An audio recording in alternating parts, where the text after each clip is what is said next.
Al-Hadisul Khamisa Asyar, utawi hadis yang nomor 15. Iku an Sufyan, cerita saking Sufyan. Sufyan aman saking wong sami akan krungu sapa man Anas bin Malik ing Sayyidina Anas bin Malik radhiyallahu taala. Ini hadis yang ke-15. Hadis yang ke-15 adalah hadis yang diriwayatkan dari seorang yang mendengar dari Sayyidina Anas radhiyallahu anhu. Yaqulu dawu sinten Anas. Dawuh ngeten qala Rasulullah sallallahu alaihi wa alihi wasallam. Saya mendengar Rasulullah sallallahu alaihi wasallam dawuh ngaten, "Inna a'malal ahya'i." Teman setuhune pira-pira ngamale pira-pira wong sing urip tu'ratu iku bakal dipentokaken, diperlihatkan. Apa amalul ahya ala asyairi ing atase pira-pira keluargane ahya wa ala abaihim lan ing atase pira-pira bapae ahya minal amwati nyatane sak pira-pira sing. Jadi hadis ini diriwayatkan dari Sayyidina Anas radhiyallahu anhu.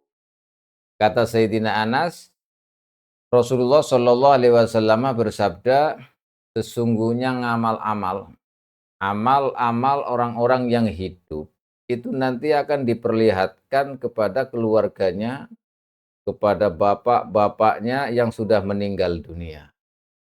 Jadi kita yang ada di dunia ini, amal kita itu dilihat oleh mereka-mereka yang sudah mati.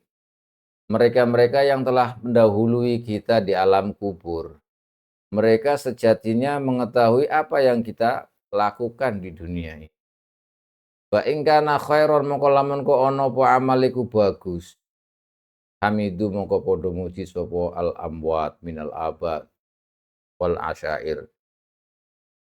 Allah yang Gusti Allah taala wastabsyaru lan padha bungah-bungah sapa al amwat minal asyair wal aba. Kalau kita yang masih hidup ini amalnya baik, menjalankan yang baik-baik, maka mereka akan bergembira, akan senang di alam kubur sana. Wa iyarau ghaira dzalika lan lamun ningali sapa al amwat minal asyair wal aba. Ghaira dzalika ing liyane khair ora bagus, tidak baik, qalu mongko ngucap sapa al amwat al ahya minal asyair al amwat minal asyair wal aba. Ngucap ini Allahumma la tumithum hatta tahdiyahum hidayatan. Kalau kita ini yang masih hidup amalnya tidak baik, maka mereka-mereka yang di alam kubur yang sudah mendahului kita yang sudah mati, maka berdoa kepada Allah, ya Allah jangan matikan mereka sehingga Engkau memberikan hidayah kepadanya. Setelah itu faqala alaihi salam yu'dzal mayyitu fi qabrihi kama yu'dza fi hayati. Setelah ini Rasulullah menjelaskan bahwa seorang mayit yang sudah meninggal itu akan disiksa. Merasa sakit dalam kuburnya sebagaimana orang yang masih hidup juga merasa sakit. Jadi mayit juga merasakan sakit sebagaimana ketika ia di dunia. Lalu ditanyakan qila ma aidaul mayyit. Bagaimana mayit itu bisa merasakan sakit atau menyakiti mayit?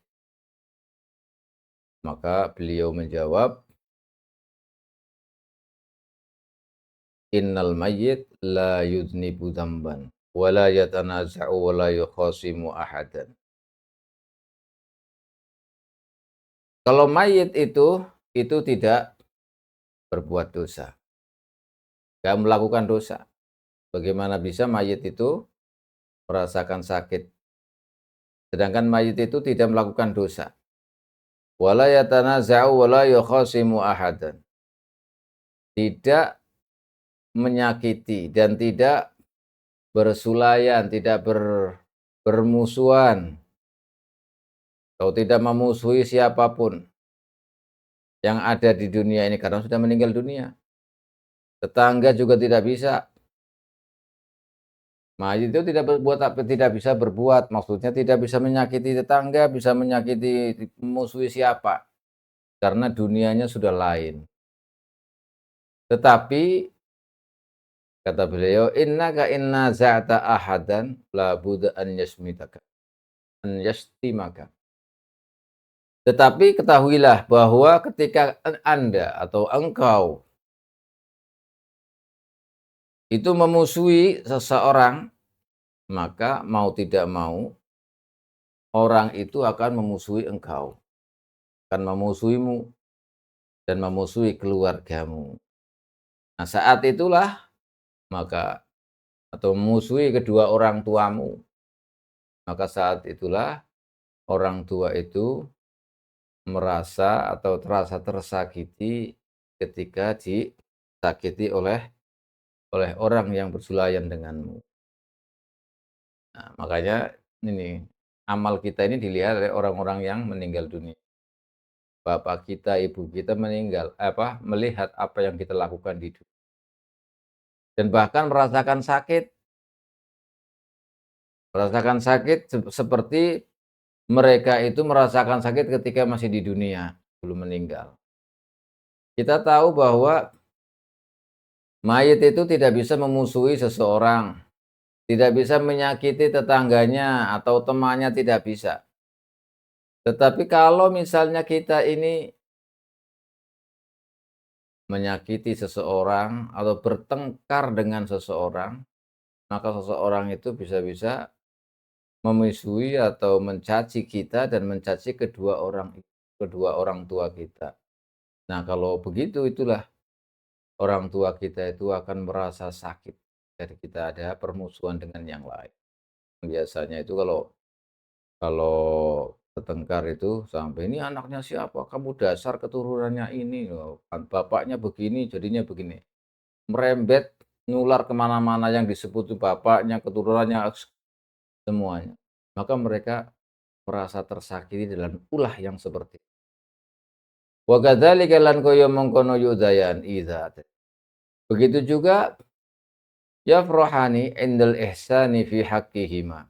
Begitu juga sebaliknya, mereka akan merasa bahagia, senang ketika berbuat baik, semua orang baik kepada kita, maka mereka ikut bahagia, mereka ikut senang. Kalau tidak, maka ikut tersakiti di alam kubur nanti sana. Kalau kita berbuat baik, kemudian orang-orang lain juga berbuat baik kepada kita, tetangga kita berbuat baik kepada kita, maka mereka di sana ikut berbahagia. Oleh karena itu, diceritakan pada suatu kisah, ini kisah yang fenomenal ya sebenarnya, sering diceritakan oleh para kiai, oleh masyayikh-masyayikh kita, karena ini kayak cerita-cerita nyata, diceritakan dari Sabit Al-Banani. Jadi beliau, Sabit Al-Banani itu punya kebiasaan, setiap hari Jumat, malam Jumat itu pergi ke pemakaman, ke kuburan, sampai subuh. Setiap malam Jumat. Kalau malam Jumat datang ke kuburan, ke pemakaman, sampai subuh dan munajat di sana. Suatu ketika beliau ketika munajat kemudian pingsan, pingsan, ketiduran. Bukan ketiduran ya, setengah tidur gitu. Sangat ngantuk sekali. Sampai kemudian tidur. Nah, setelah tidur kemudian mimpi. Mimpinya itu beliau menyaksikan bahwa ahli kubur itu telah bangkit dari kuburnya semuanya. Dengan wajah yang berseri-seri, dengan keadaan yang riang gembira, dengan pakaian yang bagus-bagus, yang baik, yang indah-indah. Mukanya berseri-seri. Dan mereka semuanya menerima apa? Menerima hidangan dengan macam-macamnya makanan. Setiap orang mendapatkan hidangan makanan yang begitu enak, berwarna-warni, macam-macam. Tapi ada satu laki-laki yang pucat wajahnya. dan rambutnya juga tidak teratur, hatinya susah, bajunya compang-camping,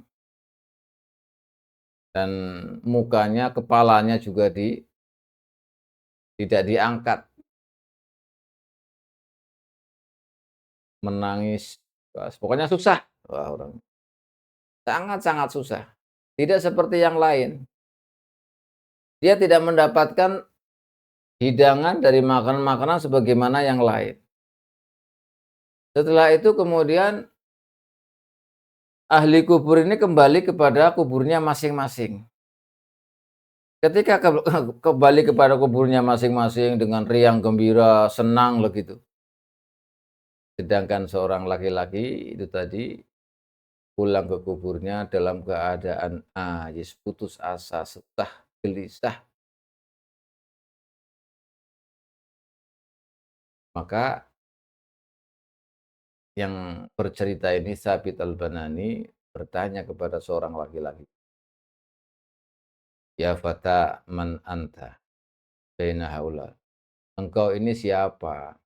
Kenapa engkau tidak seperti mereka yang riang gembira, berseri-seri, semuanya menerima hidangan makanan yang macam-macam, banyak makanan yang sedangkan engkau tidak mendapatkan apa-apa, kau susah, kau begini. Maka kau ini siapa? Kamu tidak menerima apa-apa dalam keadaan compang-camping, dalam keadaan susah, dan kau kembali ke kuburan kamu juga dalam keadaan susah. Maka seorang laki-laki ini, seorang pemuda ini menjawab, "Ya Imam al-Muslimin, wahai pemimpin orang-orang Islam, inni gharibun bainahum, laisa li dzakirun bil ihsan wa."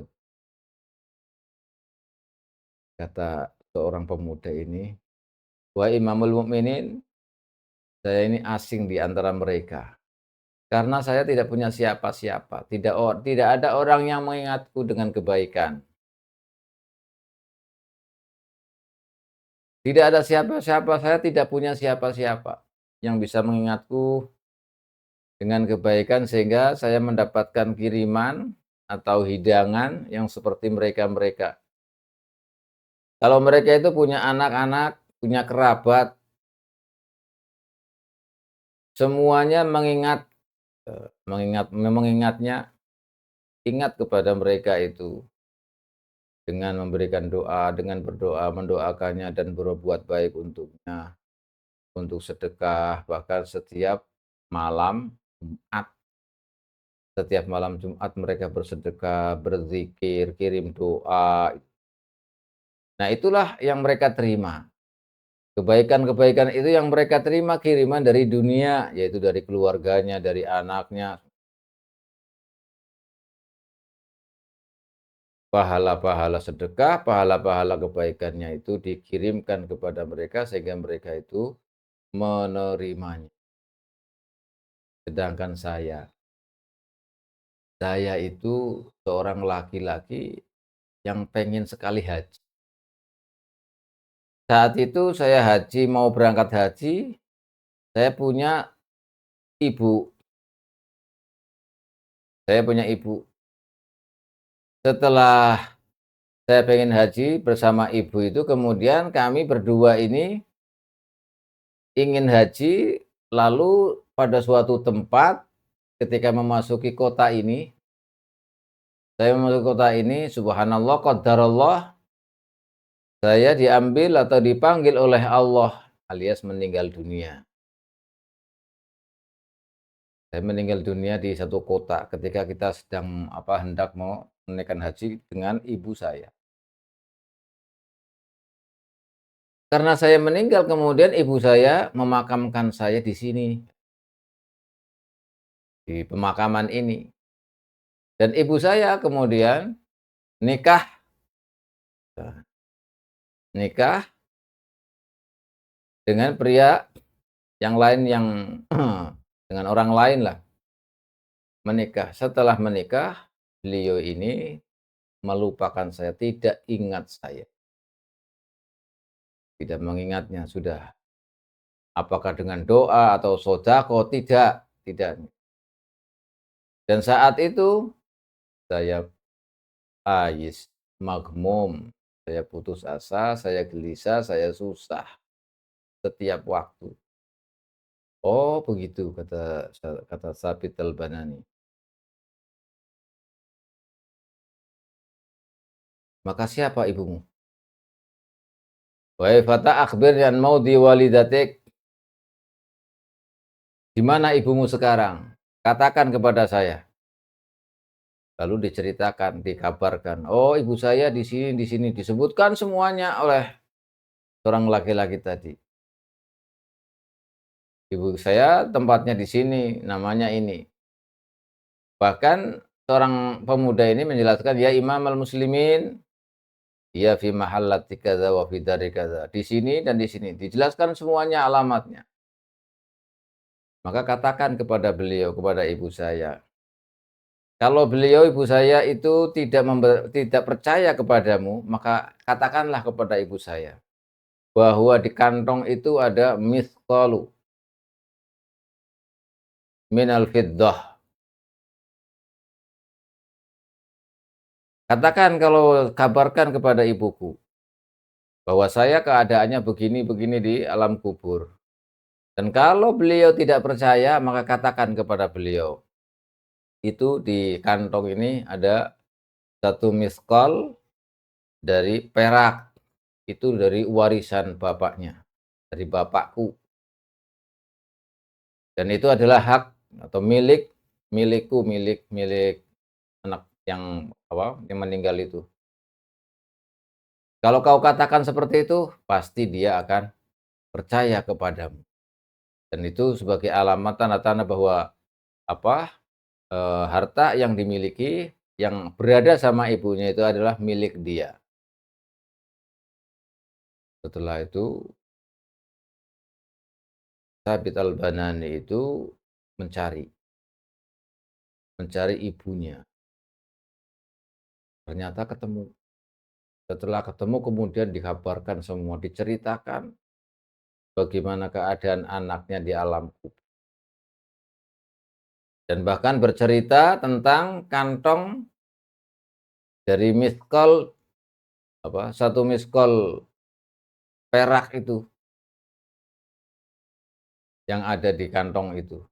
Setelah mendengar penjelasan dari Thabit Al-Banani, ibunya itu kemudian pingsan. Setelah pingsan kemudian sadar, maka diserahkanlah miskol itu tadi. Miskol perak kepada Thabit Al-Banani. Ya Allah ini. Bahkan bukan hanya miskol, tapi mi'at miskol ya, bukan miskol. 100 tadi, 100 miskol. Miskol itu ya banyak lah, banyak. Banyak sekali. Dan itu punya pemuda yang meninggal dunia tadi. Ketika bangun kemudian 100 miskol itu diserahkan kepada Thabit Al-Banani. Dan ibunya itu berkata, "Wakkaltuka an tatasaddaqu bi hadhihi darahim li ajli ibnil gharib." Saya serahkan 100 miskol ini kepadamu untuk bersedekah atas nama anak saya yang telah meninggal dunia. Lalu diambil oleh siapa? Thabit Al-Banani dan disedekahkan sebagaimana tadi ceritanya diterima dari ibunya tadi. Lalu setelah bersedekah dengan harta yang ditinggalkan yang dipegang oleh ibunya itu, Thabit Al-Banani seperti biasa malam Jumat itu ke pemakaman lah. Setelah ke pemakaman lagi, kemudian seperti yang pertama, munajat. Setelah munajat itu datanglah kantuk yang begitu tidak bisa dielakkan sampai kemudian ketiduran. Ketika ketiduran kemudian bermimpi seperti yang mimpi awal itu. Dan kali ini seorang laki-laki yang tadinya disaksikan susah, compang-camping, sekarang dilihatnya dalam mimpi itu bi ahsanis thiyab wa basyashatil wajh. Dengan pakaian yang indah, dengan wajah yang berseri-seri, dengan hati yang tenang, riang gembira. Lalu ditemuilah seorang pemuda tadi, dan orang pemuda tadi mengatakan, "Ya imamal muslimin rahimakallahu ta'ala kama rahiman kama rahimtani." Dan seorang laki-laki tadi, pemuda tadi mendoakan kepada Sabit Al-Banani, "Mudah-mudahan Allah memberikan rahmat kepadamu sebagaimana engkau mengasihi aku." Oleh karena itu dalam cerita ini, wa bana annahuma yu'zayani fil qubur indal isaati wa yafrahani indal maka ketahuilah bahwa kedua orang tua kita di alam kubur itu merasa sakit atau bisa disakiti dengan kita tidak beramal baik. Kalau kita al-isaah dalam kubur, kita berbuat keburukan, kejahatan, menyakiti orang, sehingga orang itu juga membalasnya, maka orang tua kita akan merasakan sakit di kubur. Begitu sebaliknya, akan merasakan gembira, riang gembira ketika kita berbuat baik. Makanya eh, sangat-sangat dianjurkan kita sebagai anak itu selalu ingat orang tua walaupun sudah meninggal dunia, agar mereka riang gembira di sana. Mengirimkan doa, bersedekah, atau dengan menjalankan sholat untuk beliau. Yang jelas kalau kita beramal baik di dunia ini, maka mereka di sana juga riang. Nah, sebaliknya kalau kita berbuat jahat di dunia ini, maka mereka juga akan merasakan sakit karena amal-amal kita itu dilihat, diperlihatkan kepada mereka. Ini hadis ini sebenarnya sudah ada di ayat. Ayat itu menjelaskan wa qul i'malu fasayarallahu 'amalakum wa rasuluhu wal beramalah karena amal kalian itu akan dilihat oleh Allah, dilihat oleh Rasulnya, dan dilihat oleh orang-orang mukmin semuanya. Apalagi orang tua kita secara spesifik tadi hadis bahwa orang tua kita, kerabat-kerabat kita yang sudah meninggal dunia itu menyaksikan apa yang kita perbuat, apa yang kita kerjakan di dunia